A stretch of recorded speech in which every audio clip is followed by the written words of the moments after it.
What's up, chess world, and welcome back to another very special video in the Know Your Grandmaster series. And today we are celebrating the birthday of young Indian star Leon Luke Mendonca, and we are celebrating his 15th birthday today. And let us know all about him in today's video. Leon has turned 15 years today, and we firstly wish him a very happy birthday. And in fact, he's still in Europe, and we'll know all about his story, why he's still in Europe even after 1 year, and how he became India's only grandmaster during this pandemic. So let's backtrack a little and just check his life's journey from the start. So Leon was born on 13 March 2006, and he had a very bright start, a very bright future. He was winning all those national events, Asian, world medals, and in fact he was touted to be a prodigy. He was trained by several of India's top coaches, and like people were talking about him. They knew he could be like the next big thing. But the point with Leon was he was always so close to the 2400 barrier, but he was not scoring those IM norms. You need three IM norms to become an international master first. Mind you, he's only 15, so we'll just see his journey before he even became a grandmaster. So finally, Leon got his first IM norm at a closed event in Hungary, and he became an international master in 2019 at the age of 12 years, 11 months, and 3 days.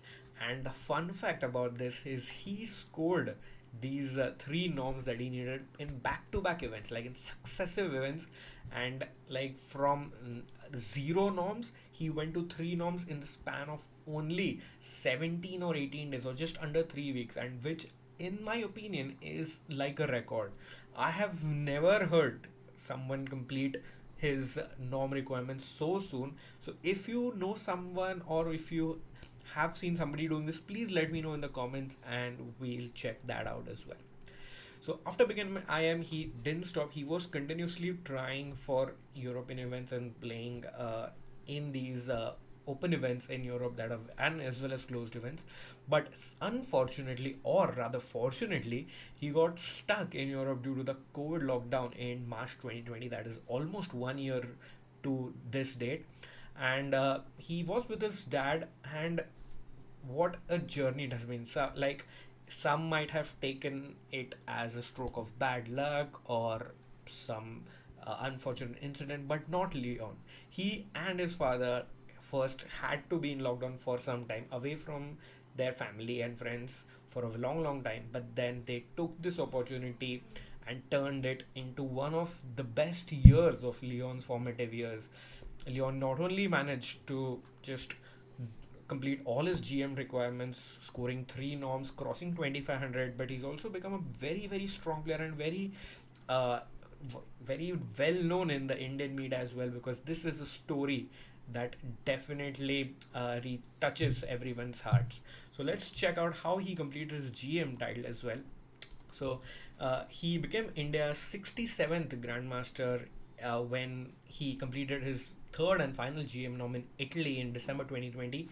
And luckily, FIDE had the FIDE Congress online this time in Jan 2021, and they reviewed his application, they approved it, and that is how Leon becomes India's 67th GM. Uh, he he became a GM in the 2021 pandemic, and probably the only guy, again, if you know someone else, please let me know, that who completed all three norms and his rated requirement during the pandemic. It's not like somebody had a norm from 2 years ago. I think Leon is the only pandemic GM of the world, like completing his rating and his three norms within this pandemic itself. So absolutely amazing, and what a fantastic achievement. So kudos to Leon.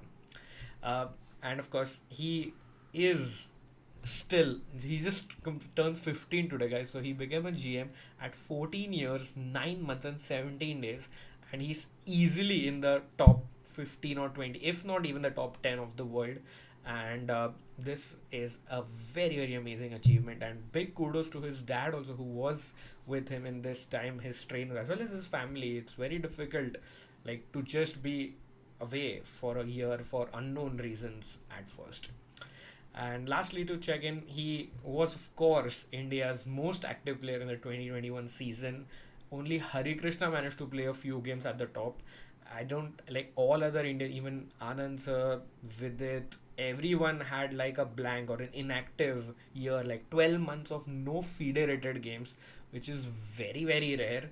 So I think yes, Leon was India's most active player. And in fact, because of his achievements, we also gave him the chess.com junior player of the year for 2020, and of course we will be linking that video for you to check it out in the cards and in the description as well.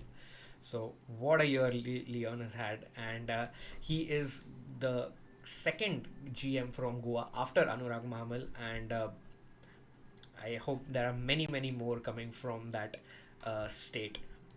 And finally, he is sponsored by Geno Pharmaceuticals and Microsense, and you can always see him dodging a badge or like wearing a badge, showing their his proud sponsors, and it has been very important in his success. And we wish him many more, and we hope he crosses the 2600 barrier very soon and climbs up the ladder. And with this, let's come to one of Leon's most important games of his life, I feel, because you know he was knocking on the door of the first IM, the elusive IM norm, so many times, and it has to be like, if you have to dedicate his success. I personally was watching his journey from a long time, and I even had the pleasure of playing him once. But it is this game against Fenil Shah, again a Gujarati IM, and who was also trying for his IMGM norms back in 2019. And this is the last round of the Hungary event, the closed event. And if Leon wins this, he gets his first norm. And let's check out how he does that in style. So game starts with d4, Leon's pet or favorite line, and it starts off fast from the triangle system of the Slav, and things start going crazy right around this time. After queen c8, knight e4, after the subtle knight f6, Leon comes up with some inspired prep, some amazing ideas, some uh, enterprising play, and he hits Fenel with knight f7, and boom, takes. King comes out, knight g5 check. Now this is really bad. Look, you see all of black's pieces are on the back rank, not really doing much, and Leon has given up a piece, and he's just going to blast open these lines here. So king e7, bishop h3, simple and effective, hitting the pawn. Pawn to h6, again just kind of inviting me to take here, so I'm not really sure of Fenel's idea with this move, but just knight e6, and you just see it's Leon gets a commanding position. He never really allows black into the game, and he just hits, pushes, punches through this game, and that is why. And in the pressure situation, guys, whoever wins gets an IM norm, both of them trying their hardest. And just e4, simple yet effective. He wants to get the queen out. Knight e4, knight comes back, double threats now. Queen is coming, bishop is coming. Knight g5, bishop f5, again a nice move because he wants to give a check from this, maybe go queen e2, or he wants to maybe even go like bishop g6 check, queen h5, and threaten checkmates like this.